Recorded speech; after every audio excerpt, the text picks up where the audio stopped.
অধ্যক্ষ মহোদয় মই ক'ব খুজিছো যে এক মিনিট সিদ্ধাৰ্থ আপুনি ক'ব মই ক'ব খুজিছো যে অধ্যক্ষ মহোদয় যে আমি কি ক'ব গৈছো লাইনটো শুনিলে ওলাই যায় যে তাত কোনো নিগেটিভ নাই মই কৈছো যে মোৰ লাইনটো কমপ্লিট হ'ব নালাগে মই কৈছো যে ডক্টৰ মনমোহন সিঙৰ দৰে এজন ব্যক্তিয়ে আমিতো সন্মান কৰো কপিল সিব্বালৰ দৰে ব্যক্তিয়ে এখন আৰটি এক্ট আনিছিলে কংগ্ৰেছৰ ফালৰ পৰা and BJP has supported that act এতিয়া মই কৈছো neither BJP neither Congress neither UDF should try to dilute the act next point simple কথা ইয়াত মই একো বেয়া কথা কোৱা নাই নেক্সট পইণ্ট অধ্যক্ষ মহোদয় আৰু আপোনাৰ টাইম বেছি নাই 5 মিনিট নালাগে 11:45 আপুনি শেষ কৰি কৈছে আই উইল বি অন টাইম গতিকে অধ্যক্ষ মহোদয় মই এইটো কথা ক'ব খুজিছো যে আজি ইয়াতে কোৱা হৈছে মাদ্ৰাছা এডুকেশ্যনৰ কথা আৰবিক টিচাৰৰ কথা এতিয়া মোৰ চিম্পল প্ৰশ্ন আৰবত অসমীয়া ভাষা পঢ়ায় নে নাই it has to be quick প্ৰ ক্ৰ না যদি আৰবত যদি অসমীয়া শিকায় আমি অসমত আৰবিক আনিব লাগে আৰু যদি আৰবত অসমীয়া নিশিকায় অধ্যক্ষ মহোদয় পইণ্ট অফ অৰ্ডাৰ ইংলেণ্ডত অসমীয়া শিকায় নেকি ইংলেণ্ডত অসমীয়া শিকায় নেকি আমিতো ইংলিছ শিকিছো ইংলেণ্ডত অসমীয়া শিকায় নেকি ইণ্টাৰনেশ্যনেল লেংগুৱেজ আপোনালোকে মই তেতিয়া আগলৈ এনেকে আলোচনা পাতিব নোৱাৰিম মই বুজি পাইছো মোৰ কথাখিনি ক'ব কিয় নিদিয়ে আৰবিক কলেজটো আপোনালোকে বনাইছে আৰে বাবা হাউচত মন্ত্ৰী বহাৰ পিছত অধ্যক্ষ মহোদয় মিনিষ্টাৰ বহাৰ পিছত you can always raise point of order মাজত ওলালেতো কি হ'ব মইতো কাকোৱে প্ৰভোগ কৰা নাই আৰবিক ক'লে আপোনালোক কিয় প্ৰভোগ হয় প্লিজ No, আৰবৰ কথা ক'লে why you people are প্ৰভোগ are you Arabian citizen তেতিয়াহ'লে why you are প্ৰভোগ তেতিয়াহ'লে কিয় প্ৰভোগ হয় ভাল কথা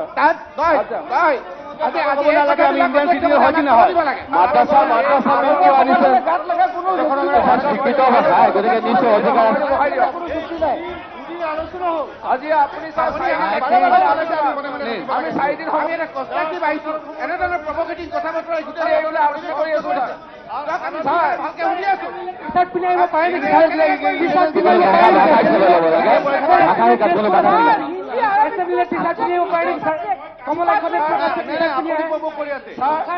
আমি 4 দিন আলোচনা কৰিলো ঘৰ বাৰী এইবিলাক আলোচনা কৰি আছো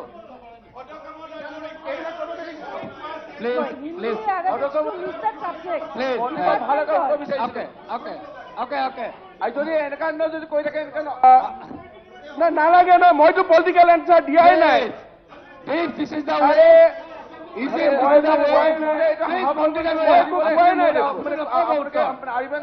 আৰবিকৰ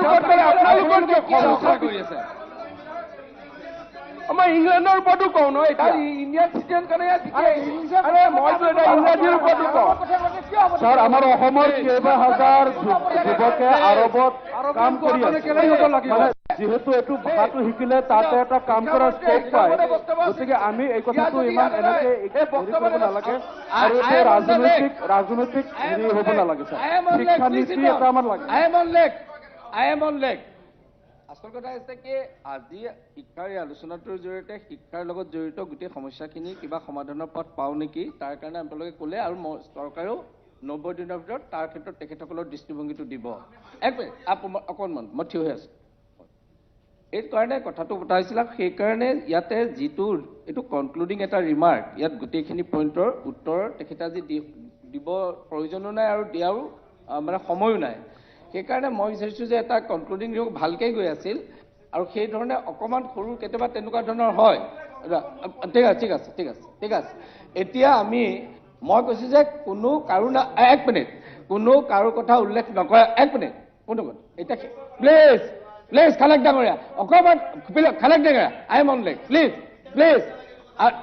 প্লিজ আপোনালোকে তেনেকৈ কথা ক'লে নহ'ব চবেই মই কৈ আছোঁ প্লিজ মই থিয় হৈ আছোঁ প্লিজ মই বিচাৰিছোঁ আমি বেলেগত এটা 3 মিনিট মাত্ৰ সময় আছে আমি 3টা মিনিটত মই এক মিনিট প্লিজ আৰু পুৰণা কথালৈ নগৈ যিকেইটা নতুন কথা সেইটো থাম আৰু কালো ক'ব নালাগে এইটো কৈছো যে মোৰ কথাখিনি শুনিলে গম পাব তাত কোনো পলিটিক্স ঠিক আছে এতিয়া আপুনি allow me to conclude plus control এতিয়া মই কৈছো কি যে ইয়াতে I'll take care later ইয়াতে মাদ্ৰাছা এডুকেশ্যনৰ কথা আলোচনা হৈছে মোৰ স্পষ্ট মত যে মাদ্ৰাছাত বিজ্ঞান অংক আৰু আমি মাদ্ৰাছা মডাৰ্নাইজ কৰিব লাগিব আজি মোৰ কথাটো মোৰ ইয়াত একো মই ক'বই যোৱা নাই মোৰ কথাটো হ'ল যে মাদ্ৰাছা শুড নট বি আৰবিক বেছ অসমীয়া মানুহৰ কাৰণ সব অসমীয়া অসমৰ অসমীয়া ভাষা ইছলামিক শিক্ষা হওক অসমীয়াৰ ওপৰত গুৰুত্ব হওক বিজ্ঞান আহক গণিত আহক আৰু আমি আছে sir please later you will get scope অধ্যক্ষমহোদয় কথা যদি ক'ব নিদিয়ে মই উত্তৰ নিদিওঁ এডুকেশ্যন মিনিষ্টাৰে উত্তৰ নিদিলে যদি ডিছকাশ্যন হয় কওক অধ্যক্ষ মহোদয় এতিয়া মূল কথাটো হ'ল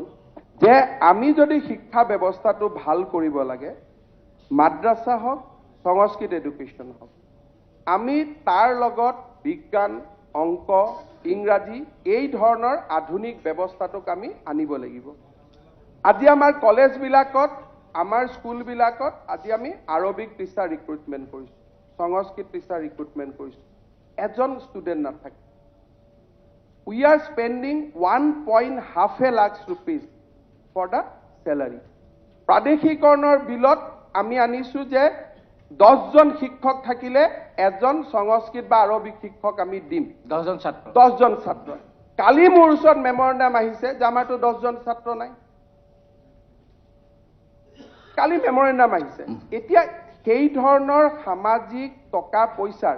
আমি কিমান দূৰ অপব্যয় কৰিম এই হাউচখনে it is a hard earn money of the taxpayer সেইকাৰণে অধ্যক্ষ মহোদয় মই সদনক বিনম্ৰতাৰে ক'ব খুজিছোঁ যে শিক্ষাক লৈ আমি আগবাঢ়িছোঁ যোৱা 2টা বছৰ 4টা বছৰত গুণোৎসৱ হৈছে এইবাৰ আমি হাইস্কুলত গুণোৎসৱ কৰিব খুজিছোঁ প্ৰাদেশিকৰণৰ ব্যৱস্থাটো আমি 15 আগষ্টৰ আগতে পাৰিলে আমি শেষ কৰিব খুজিছোঁ কিন্তু কেইটামান নিয়ম যে শিক্ষকৰ বদলি কৰাৰ আগতে আমি য'ৰ পৰা টিচাৰজন আহিব খুজিছে সেইখন স্কুলত কিমান শিক্ষক আছে সেইখিনি যদি আমি অলপ চিন্তা কৰি এমএলএ সকলে প্ৰশ্ন কৰে যে ঠিক আছে তোমাৰ এপ্লিকেশ্যনখন মই ৰিকমেণ্ড কৰি দিম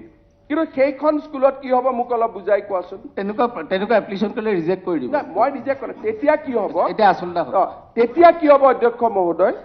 তেতিয়া কি হ'ব তলৰ প্ৰায় এটা জাগৰণ হ'ব যে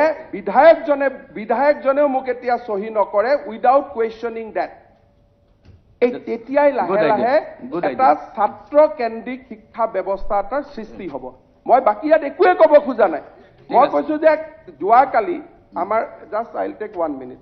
যোৱাকালি এজন সন্মানীয় বিধায়ক মোৰ তাত আহিছে যে এই ছোৱালীজনীক অমুক গাঁৱৰ পৰা আনিব লাগে ডেফিনেটলি ছোৱালীজনীক আনিব লাগে মই কৈছোঁ যে আপোনাৰ সমষ্টিৰে আপুনি ল'ৰা এটাৰ নাম দি দিয়ক যাক ল'ৰাটোক মই সেইখন স্কুলত পঠাই ছোৱালীজনীক মই লৈ আহিব পাৰোঁ তাৰমানে we can একমডেট even we can ৰিড্ৰেছ there গ্ৰিভেন্সেছ কিন্তু গ্ৰিভেন্সেছখিনি ৰিড্ৰেছ কৰোঁতে if student is the paramount importance যদি আমি ষ্টুডেণ্টখিনিৰ কথা আমি ভাবোঁ তেতিয়াহ'লে সমস্যাত